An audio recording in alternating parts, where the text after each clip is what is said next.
discussing some very, very could be emotional topics, or I shouldn't say emotional, but disturbing topics having to do with the protest and what's going on currently around the country. The first couple of stories we're going to be talking about have to do with these lynchings or hangings that's going on around the country. You've seen a little bit of it in the news, but right now the attorney generals are being asked to investigate, looking into two very similar deaths that's occurred in the California area. Before we go any further, I'd like to ask you to like and subscribe to the channel, comment, and let me know what your thoughts are on these different topics that I'm discussing. Just to bring you up to date, there's a lot still going on. There's protests all over the country that are still happening and ongoing, and all around the world for George Floyd's murder. And those men have been charged. Some are out now on bail, and the case is still pending, I guess, until their court cases and stuff come forward to see whether these charges will be pursued. In the middle of all of that, we have some other pressing news that's coming out this week, and I know it's disturbing because it's been on my heart a lot, just a lot of the different things that's going on around the country. A couple of the stories in particular we're going to talk about tonight, which is there's been some hangings or lynchings, something we haven't seen the likes of since 40s, 50s, 60s. And when the stories started to break about these things happening around California, the Attorney General has since been asked to investigate these deaths. When I started hearing about these deaths and reading about them, I was shocked, as many of you are shocked, to hear that lynchings are going on. Historically, lynchings were used as a fear tactic and as a way of murdering black people in the black community by right-wing groups or hate groups like the KKK, and they're happening again. Now, when I first started reading about them, the press or the news or the media or the police were saying that they jumped to the conclusion, the first thing they said is these are suicides, and that they look like suicides. Well, to me, they don't look like suicides. So I want to share a few stories with you and comments on what I've seen so far, that it's clear and that you can see and hear what's going on. Asked to investigate the death of a young black man who was found hanging from a tree. The initial finding of suicide alarmed the community. Some fear the Wednesday death in Palmdale, some 60 miles north of Los Angeles, could be foul play. CBS's Jonathan Vigliotti reports. And I also ask that we stop talking about lynchings. At a contentious press briefing, residents in the LA County city of Palmdale demanded an independent investigation into the death of Robert Fuller. The 24-year-old was found hanging from a tall tree branch early Wednesday morning in a public square across from City Hall. Investigators didn't say if a ladder was found nearby. We sitting here staring at this tree. It don't make no sense. That's right. Fuller's sister, Diamond Alexander, along with activists, now demanding answers after they say the sheriff's department rushed to conclusions.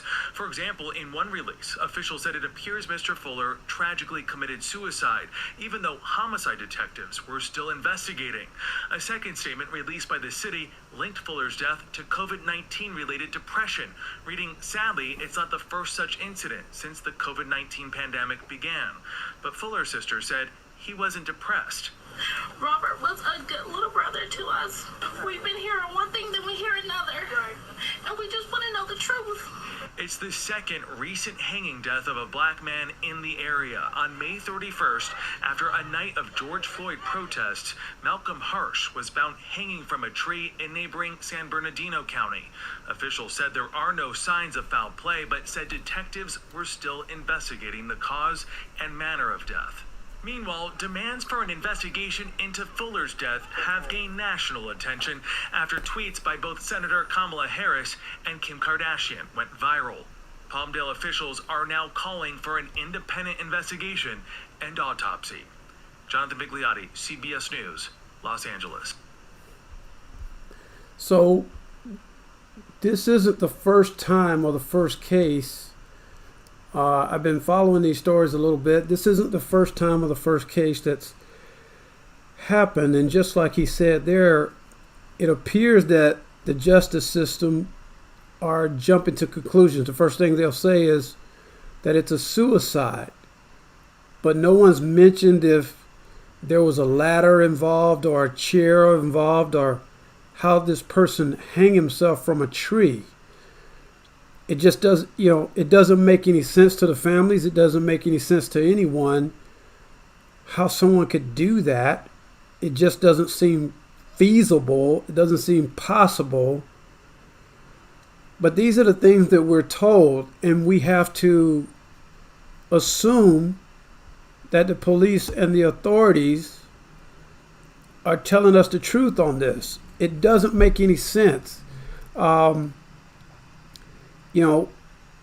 There's a lot going on with the protests. People have been disappearing. People have been murdered. People have been attacked.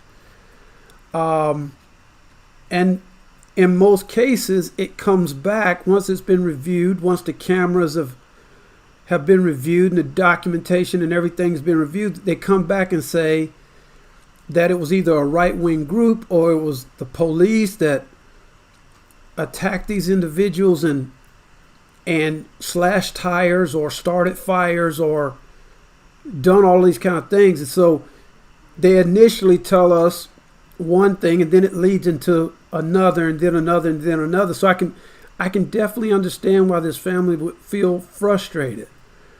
I've been mentioning this on Facebook and some other platforms, and it's confusing when you get all of this information and it's twisted and it's changed and it's all moved around and you feel like you're being lied to. And I'm pretty sure that's how the family feels in this situation. We're watching this, but these aren't the only two that surfaced as hangings or lynchings.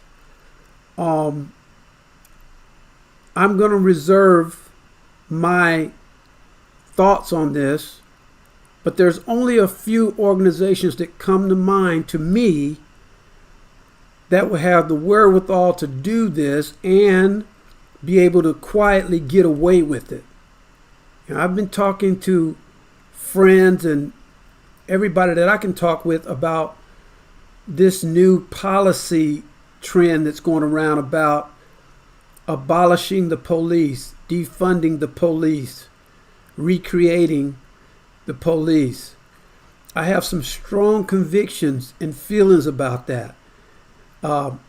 But I have to reserve my view on this because I have a long view when it comes to the police in the African American community. I don't trust the police. I never have. I don't trust that the media and the mayors and the DAs and the politicians and the attorneys and all, I don't trust these people. I never have.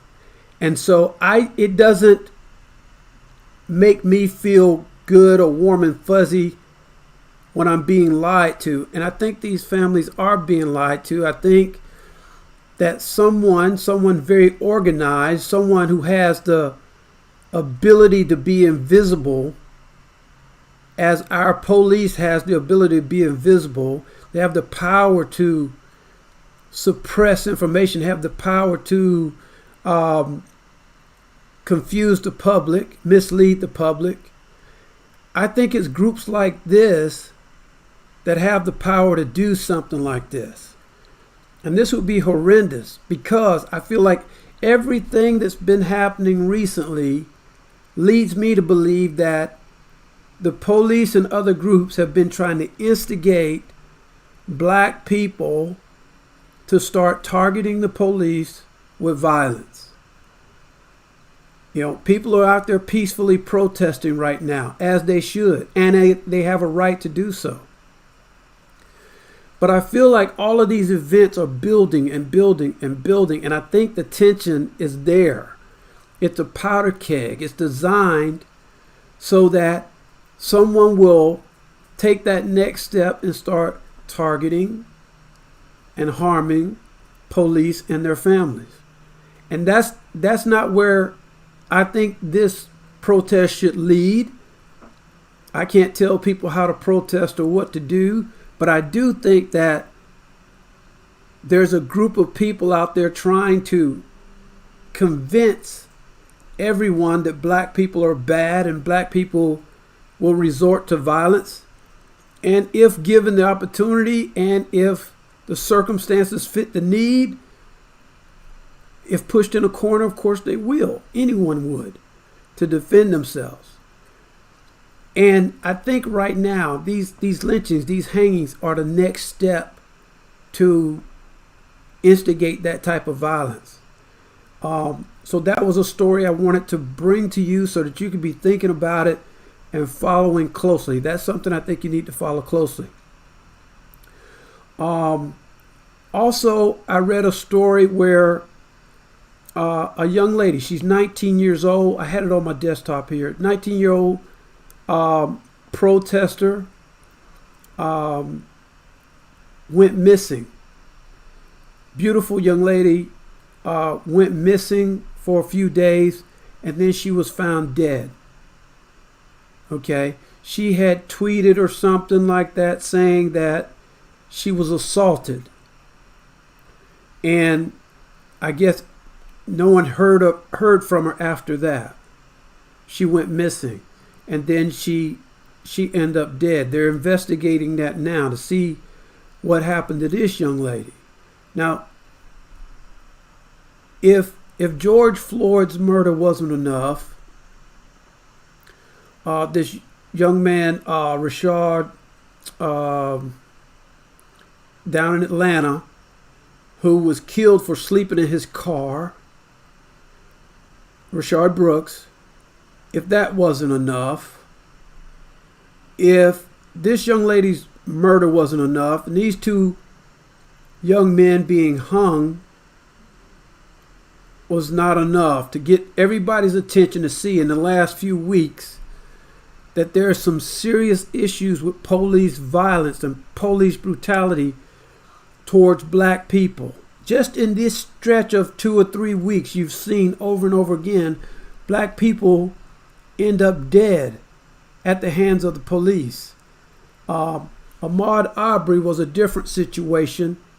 The guy who killed him was formerly investigator. He wasn't a police officer at the time. He wasn't even licensed to be a police officer. But they attacked him and they killed him. So throughout this whole 2-3 weeks since then, months since then maybe, you've seen death after death after death after death. And this should really stir something inside of us to make us think that, wait a minute, something's happening. Something's not right with the police. See, because in our community, we see this all the time. But in the white community, the police protects and they serve. That's what they're designed to do. They protect and serve. But they're not supposed to just protect and serve in the white community. They're supposed to protect and serve in all communities. No one is supposed to walk away from these altercations and end up dead. So we have to look at this. People are being stirred about this, and rightfully so. What I want to do right now is the conversation I want people to start having is, what if this was done by, say, a right-wing group? What if they went out, decided to kill someone? Very possible. They have the means. They could do that. That's one way to look at it. Now I want to ask something that may not be as plausible. What if the police did it? Now, before you say or jump to a defense and say, well, that's not possible. They couldn't possibly kill someone. They wouldn't dare do something like that. Well, our history tells us otherwise. Many years ago, the police were involved, if not complicit, in many lynchings around this nation. It's not unheard of.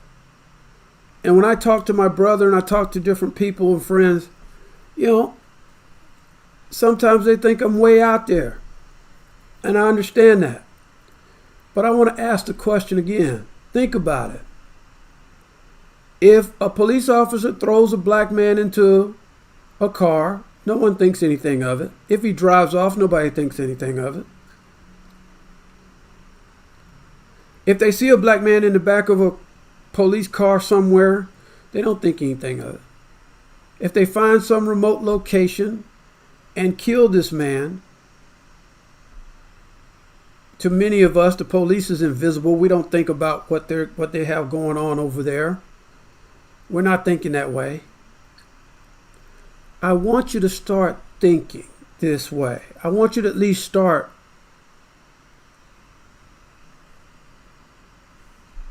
looking carefully, being aware of this.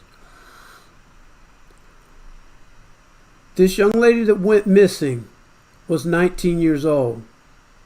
Some of you have kids. I'm saying this as clearly as I can say this. Know where your children are. Know where you are. Who would they trust? Kids would trust the police. They'd come. If the police asked them to come, they would come. Why? We're taught to trust the police when we're younger. We're not taught to be suspicious of the police. Police is supposed to be there to protect us. Be careful of that, because this day and time, things have changed. So, as we follow these stories, I want you to consider that it might just not be this way out there nutcase right-wing group. It might be a person in our very own police. The last couple of years, we've seen that the police are affiliated with these types of groups. So it's not unheard of that someone would go and use their power to do that. One more thing before I let you go. About this abolish the police. There's been cities that have abolished the police, have defunded the police and changed their police. And they have structured it in such a way where when they call 911, depending on the situation, a particular person or group of people go out. They're not always gun, badge, police showing up there. And I'm all for that. So I want you guys to really look at that and see if that might be something that you can pursue with your cities. And I'm not about this reform police thing, because people have been reforming the police for many years. And look where we are now. The same guys that are supposed to be reformed are out there choking and killing people. So I don't believe these guys can be reformed. I believe they need to be fired, and I believe they need to be replaced as needed. And I think their records need to be scrutinized. I think they need to be trained. I think these forces need to be started all over. And even if that means hiring a security firm that's trained in these areas so that they're not out there randomly killing people in the streets, well, that's what we need to do. So I want you to look at that and be open-minded about how that would look and feel. It'll be different, but it's not impossible. And also, it's something we can build. It's not something that somebody 40, 50 years ago built without our approval. This is something we can help to create. If we help to create it, we can make it right. So when people say that the police are quitting, I want you to understand something. Police are feeling the crisis, they're feeling the pressure. And when people say the police are quitting their jobs, I want you to understand something. Some of those very police that are quitting their jobs, they're quitting their jobs because they know if their records would be searched, if their records would be scrutinized right now, they'd probably be fired. And more than that, they'd probably end up in jail themselves. This is David Lucas, and this is In the News. Thank you for being here with me.